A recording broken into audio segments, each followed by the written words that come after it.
Yeah, 30-second board. Hot topics in the sport. It starts with 3 titles on the line. We hit on this a little bit at the beginning, but these nights are action-packed when you're handing out 2 number 1 plates while the 450 class essentially is on their parade lap.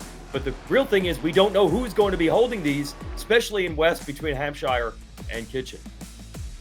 Yeah, this is going to be a big night, and the suspense. You think about those guys are probably not sleeping very much, right? The guys that all have championships on the line, even if they have a nice points cushion in some of these cases, they're probably still very nervous about the what if.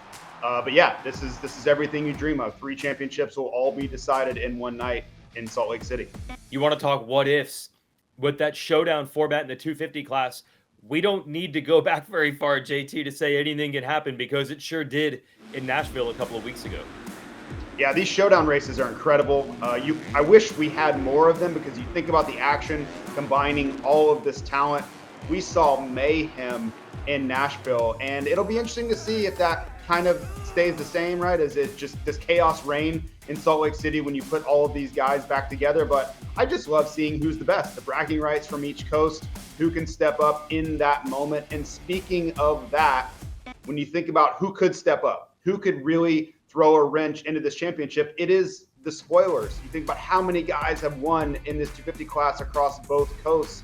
There's a lot of guys that could jump in here. You think about Jordan Smith. He was the points leader at a certain time in this championship. We all thought maybe this was finally going to be his year. Nate Thrasher has been in the mix time and time again. Think about him running into RJ Hampshire last weekend in Denver.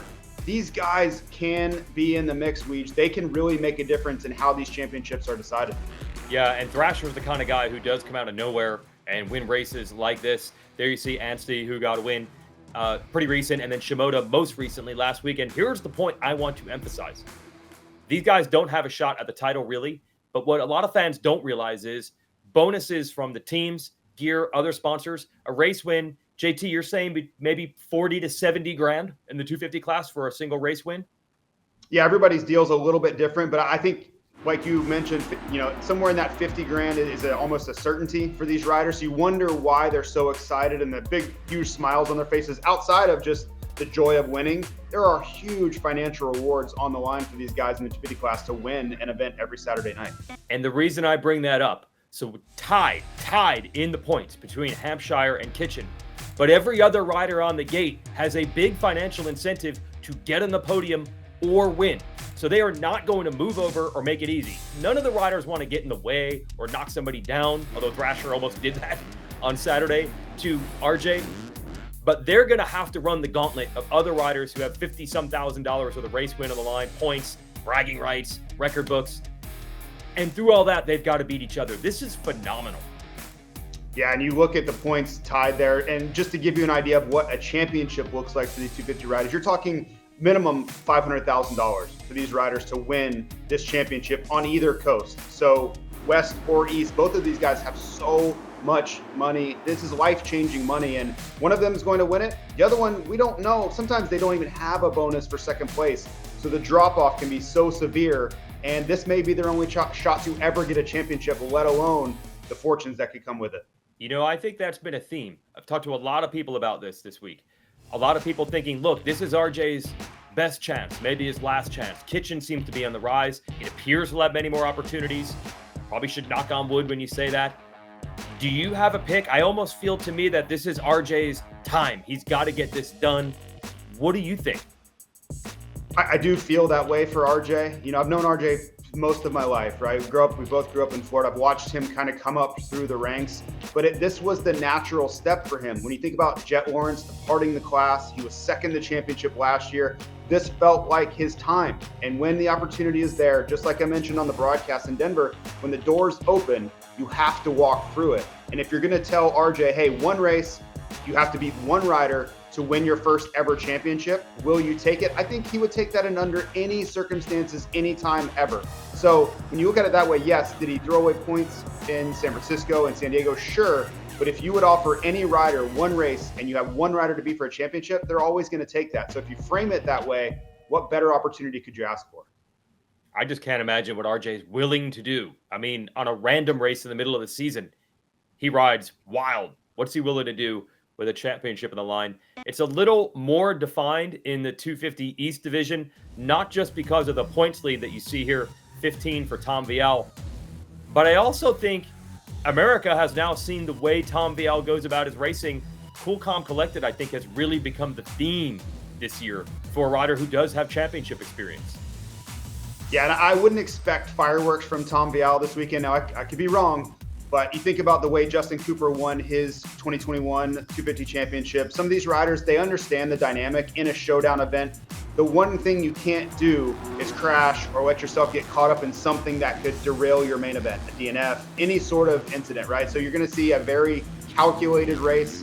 If he got 7th or 8th position, that would not shock me in any way. I just wouldn't expect his best stuff. And that's going to be a very specific decision on his part to lower the risk level and just manage the race. So that's kind of how I see it happening from Vialle. He's smart enough. He has really smart people around him. Think about Ian Harrison, Roger Coster. They've been through so many championships. Even one of his best friends, Chase Sexton, won the 450 championship last year. They're all probably in his ear saying, hey, the only risk is you taking risk. So just stay out of, get a decent start, stay out of trouble, bring this thing home. I have to look at it this way. 3 titles on the line, and one of those 3, something unexpected, something crazy is going to happen to someone involved in some of that. I don't know which one, but I think the odds of all 3 just going exactly to plan, Kitchen and Hampshire just go 1-2 and battle it out, and no one goes down. Same thing in the East, same thing in 450. No way, man. Although Jet Lawrence has a little more padding when we talk about the 450 title, because how about the fact that his brother became his stiffest competition, and Hunter was more than graceful, more than happy to say, you need the points more than me right now. Yeah, that was an interesting conversation between the two, and you're wondering how that was all going to play out. I really think that Jason Anderson kind of threw a wrench into things when he closed the gap down on both of them. I think it forced Jet's hand a bit to kind of get more aggressive there. But these two have been phenomenal. That was such a feel-good moment. Even if you're not a fan of these two, you have to, appreciate the rise that they've gone through, the journey they've made literally around the globe to be standing 1 and 2 at the top step of the sport. You just imagine the emotion they had to be going through coursing through their father's veins in that moment. The old photo up there, that was the first 1-2 for brothers in a Premier Class Supercross. The Jones brothers, Gary and Dwayne, did it the very, very early days of Pro Motocross. And Gary gave me this autograph poster this year at the 50th anniversary race in San Diego, hanging out of the Honda pits with the Lawrence brothers. So thanks, Gary, and congrats, Honda, on making more history with brothers. The only thing we blew it was that they didn't go 1-2 in Philadelphia. It's the city of brotherly love. They missed it by a week. We mentioned that points matter, and it's in other parts of the 450 championship. JT, if I told you going into Anaheim 1, by the time we get to Salt Lake City, we're going to have Chase Sexton and Eli Tomac tied in points, we'd be rubbing our hands together with anticipation. It happened. It's just for third. Yeah, I think it's going to be tough to get either of these two excited about that fact, right? Like, we could lead into it, but it would be the biggest misnomer ever. I don't think either of them had 3rd and 4th in the championship points on their bingo card as we entered 2024, but here we are, right? And I still think there's something at play here. Being top 3 in the championship still has a nice ring to it. But to be honest, I think for Sexton, he's going in here to try to win the race. Forget about the points. I don't care anymore. He needs to get a race win again and put himself back on the top step. He's had the speed. Tomac, we know he's dealing with a little bit of an injury, so it'll be interesting to see how he is able to bounce back at Salt Lake. But I think for Sexton, yes, he would beat Tomac in points, but get that race win. You've got to reassert yourself as one of the top dogs in this class.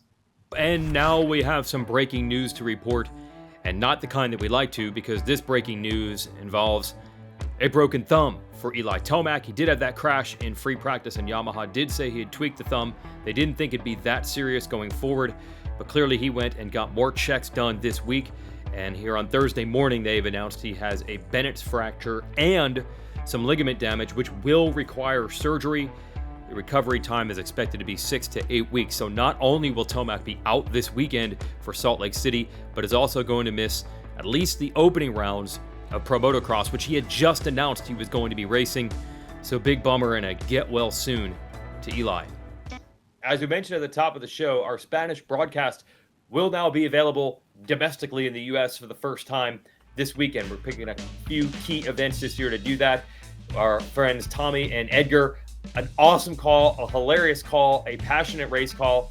So just click over to the Telemundo YouTube channel during the race broadcast on Saturday night. They'll be airing it live over there, and just check in with them real quick. Even as we keep saying, if you don't understand what they're saying, just to hear the hilarity and the passion between those two. And then we do know what this is doing for C. Lorenzo Lacurcio and a lot of other riders who do speak Spanish as their first language, for their families to be able to hear this for the first time ever. Really big for the sport.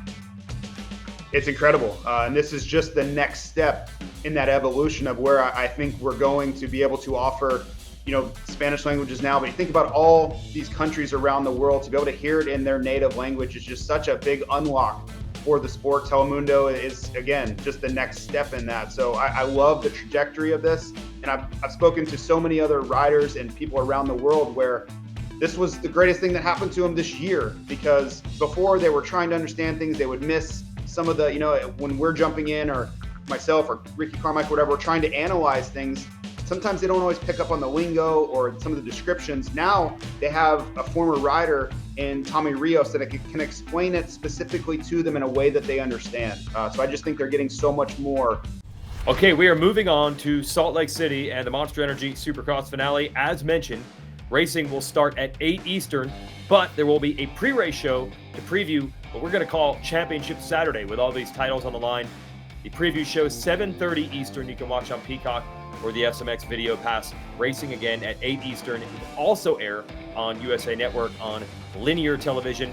And then again, 2 o'clock Eastern on NBC on Sunday. And don't forget to go over to the Telemundo YouTube channel and just sample the Spanish language broadcast as well.